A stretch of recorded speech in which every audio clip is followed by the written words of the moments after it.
Assalamualaikum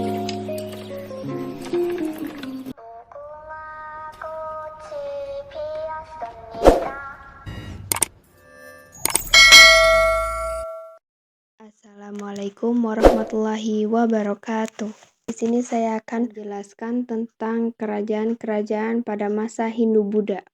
Satu di antara bangsa yang berinteraksi dengan penduduk kepulauan di Indonesia adalah bangsa India.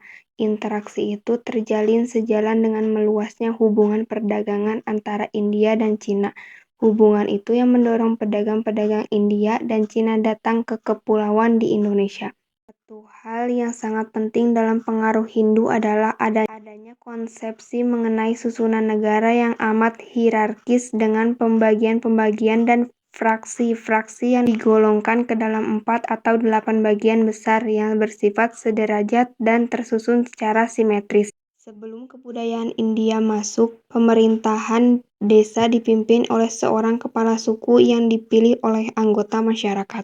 Sistem kasta mengatur hubungan sosial bangsa Arya dengan bangsa-bangsa yang ditaklukkannya. Sistem ini membedakan masyarakat berdasarkan fungsinya. Golongan Brahmana atau pendeta menduduki golongan pertama. Ksatria atau bangsawan prajurit menduduki golongan kedua.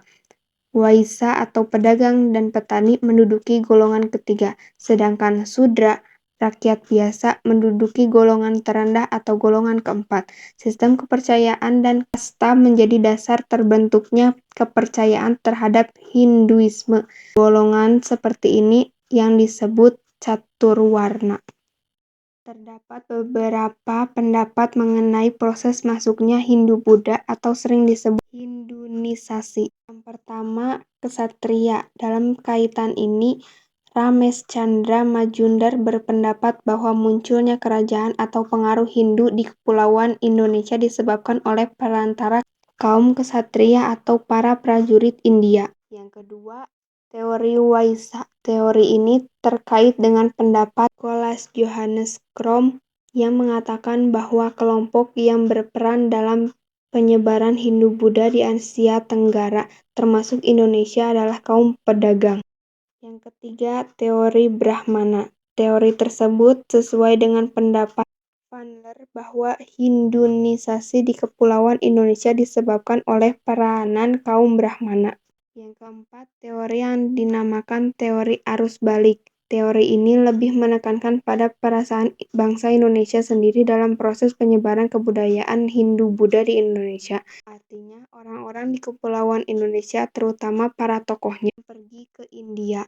Ini kita akan mempelajari perkembangan beberapa kerajaan Hindu-Buddha.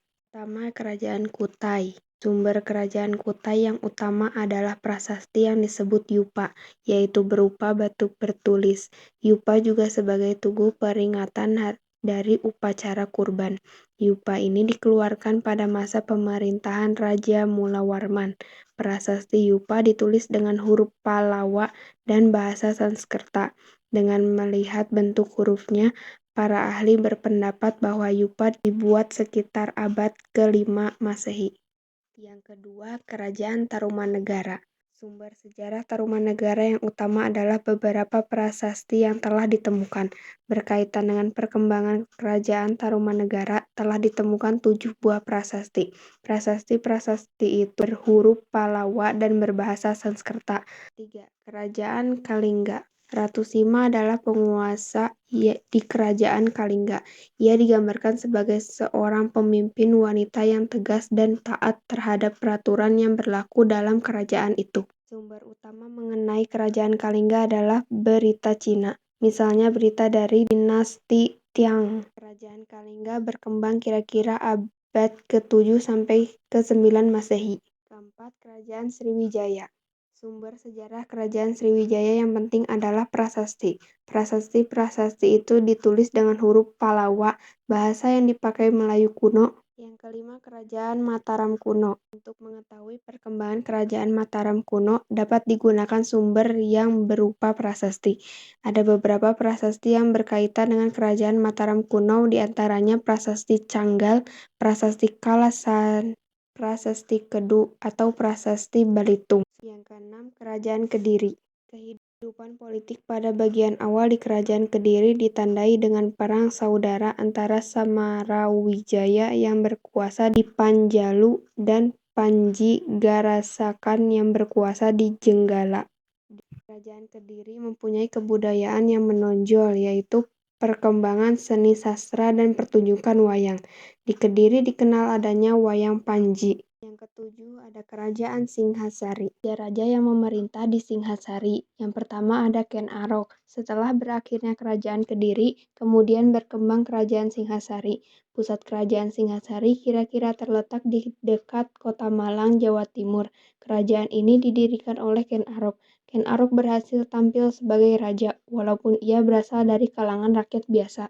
Yang kedua ada Anusapati. Tahun 1227 Masehi, Anusapati naik tahta Kerajaan Singhasari. Ia memerintah selama 21 tahun, akan tetapi ia belum banyak berbuat untuk pembangunan kerajaan. Yang ketiga adalah Tohjoyo. Setelah berhasil membunuh Anusapati, Tohjoyo naik tahta. Masa pemerintahannya hanya singkat. Ronggowuni yang merasa berhak atas tahta kerajaan menuntut tahta kepada Tohjoyo. Keempat ada Ronggowuni. Ronggowuni naik tahta Kerajaan Singhasari pada tahun 1248 Masehi. Ronggowuni bergelar Sri Jaya Wisnuwardana. Yang kelima ada Kertanegara. Pada tahun 1268 Masehi, Kertanegara naik tahta menggantikan Ronggowuni. Ia bergelar Sri Maharaja Diraja Sri Kertanegara. Kertanegara merupakan raja yang paling terkenal di Singhasari. Yang kesembilan ada Kerajaan Buleleng dan Kerajaan Dinasti Warmadewa di Bali. Dalam sejarah Bali, nama Buleleng mulai terkenal setelah periode kekuasaan Majapahit. Pada masa perkembangan Kerajaan Dinasti Warmadewa, Buleleng diperkirakan menjadi salah satu daerah kekuasaan Dinasti Warmadewa.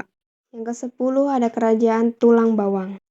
Dari sumber-sumber sejarah Cina, kerajaan awal yang terletak di daerah Lampung adalah kerajaan yang disebut Bawang atau Tulang Bawang. Berita Cina tertua yang berkenan dengan daerah Lampung berasal dari abad ke-5.